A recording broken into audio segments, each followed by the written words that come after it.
we've watched people be very certain they're about to beat Susan Collins and then fail, right? That's the story. Or of the very last certain race. he can beat Susan, Janet Mills, and there's another the main beer company candidates in there. Like who the hell knows? Right. Main politics are we don't finicky. know. Yeah, we don't know what's going to happen there yet. But I'm all for Graham Plantner. But I think the telling thing about Maine politics is Susan Collins. Right. The idea that a Democrat could win in Maine is not surprising. The idea that a Republican is held on in Maine is surprising, and she's done it by being more culturally liberal than the rest of her caucus.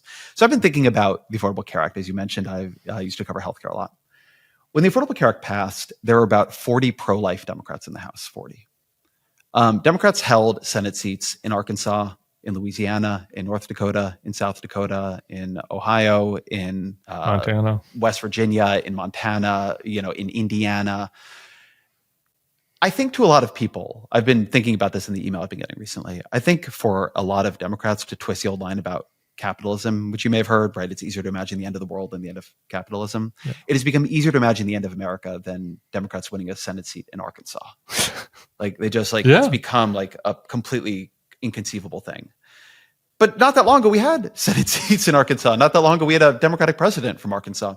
And so you have to begin, I think if you take how bad this is very seriously, and I really do, I think you have to say politics is about winning power. It's not about only choosing strategies I am personally comfortable with. I am very, very, very pro-choice. My wife had medically horrific pregnancies. There's almost nothing that I feel more emotionally intense about as that a woman should be able to, a family should be able to choose whether or not to go through that. It would be very dangerous for her to be pregnant again.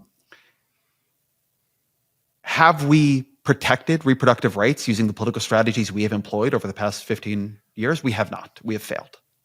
And I think core to my view is failure. We are failing. We are failing to protect trans people. We are failing to protect immigrants. We are failing to protect everybody we say we are here to protect. And we are failing to protect them because we have lost power.